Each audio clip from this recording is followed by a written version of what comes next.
ಪಾಲ್ಗೊಂಡಿರುವಂತ ತಮ್ಮೆಲ್ಲರಿಗೆ ಎನ್ನ ಅನಂತ ನಮನಗಳನ್ನು ಹೇಳುತ್ತಾ ಅದೇ ಪೂರ್ವದಲ್ಲಿ ಈ ನಾಡಿನ ಅಲ್ಲಿ ಬಹಳಷ್ಟು ವಿಶೇಷವಾದ ಒಂದು ಹೋರಾಟ ಇಡೀ ಅಥಣಿ ತಾಲೂಕಿನಲ್ಲಿ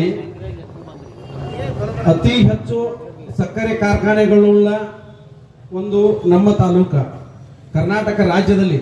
ಈಗ ತಾನೇ ಕಾಗವಾಡ ಅಂತೇಳಿ ಈಗ 2 ಭಾಗ ಆಗಿದೆ. ಆದರೆ ತಾಲೂಕಿನಲ್ಲಿ ಅತಿ ಹೆಚ್ಚು ಇರುವಂತಹ ಫ್ಯಾಕ್ಟರಿ ಕಾರ್ಖಾನೆಗಳು ಅಥಣಿ ತಾಲೂಕಿನಲ್ಲಿ ಇರುವುದು. ಇವತ್ತು ಈ ಹೋರಾಟವನ್ನ ಮಾಡಲಿಕ್ಕೆ ರೈತನಿಂದಲೇ ಜಗತ್ತಿನಲ್ಲಿರುವಂತಹ ಎಲ್ಲ ಜೀವರಾಶಿಗಳಿಗೆ ಅನ್ನವನ್ನು ನೀಡುವಾತ ಅನ್ನದಾತ ಅವನೇ ರೈತ. ಇವತ್ತು ದೇಶದಲ್ಲಿ ಬಹಳಷ್ಟು ಜನರು ಏನ್ ಹೇಳ್ತಿದ್ದಾರೆ, ರೈತನು ಭಾರತ ದೇಶದ ಬೆನ್ನೆಲುಬು ಅಂತ ಬಾಯಿ ಮಾತಿನಲ್ಲಿ ಹೇಳ್ತಾ ಇದ್ದಾರೆ.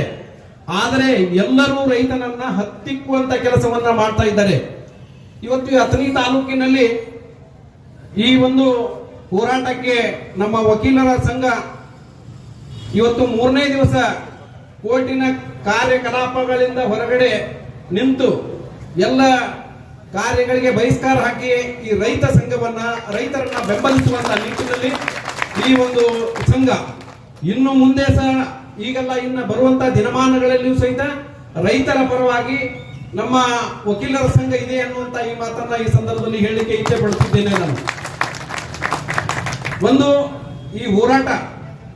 ಈ ಹೋರಾಟದಲ್ಲಿ ನೀವು ನೋಡ್ತಾ ಇದ್ದೀರಿ, ಸರ್ಕಾರದ ಕರ್ತವ್ಯ, ಸರ್ಕಾರ ನಿಷ್ಕಾಳಜಿಯನ್ನ ಮಾಡ್ತಾ ಇದೆ, ನಿರ್ಲಕ್ಷ್ಯತೆಯನ್ನ ತೋರ್ತಾ ಇದೆ. ಯಾಕೆ ಅಂದ್ರೆ ಈ ಸಕ್ಕರೆ ಲಾಬಿ ಇರುವಂತ ಬಹಳಷ್ಟು ರಾಜಕಾರಣಿಗಳ ಹಿತಾಸಕ್ತಿಯನ್ನ ಕಾಪಾಡ್ತಾ ಇದೆ.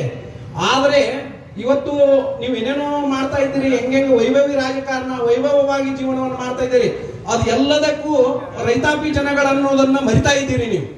ಆ ನಿಟ್ಟಿನಲ್ಲಿ ಈ ಸರ್ಕಾರಕ್ಕೆ ಒಂದು ಹೇಳ್ತೀನಿ, ಈ ಸರ್ಕಾರ ಆಡಳಿತದಲ್ಲಿ ನಡೆಸುವಂತ ಸಿದ್ದರಾಮಯ್ಯನವರೇ ಈ ಕಡೆ ಸ್ವಲ್ಪ ಕಣ್ ತೆಗಿರಿ.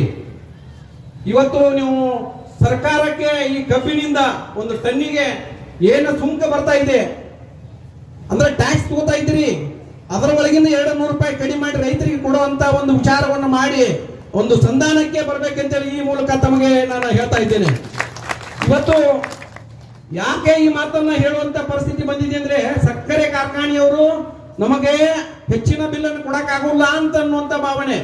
ಇವತ್ತು ರೈತರಿಗೆ ಸುಮಾರು ದಿನಗಳ ಮುಖಾಂತರ ಕಷ್ಟಗಳನ್ನು ಅನುಭವಿಸ್ತಾ ಬಂದಿದ್ದಾರೆ. ಅವರ ಕಡೆ ಕಣ್ತಾರೆ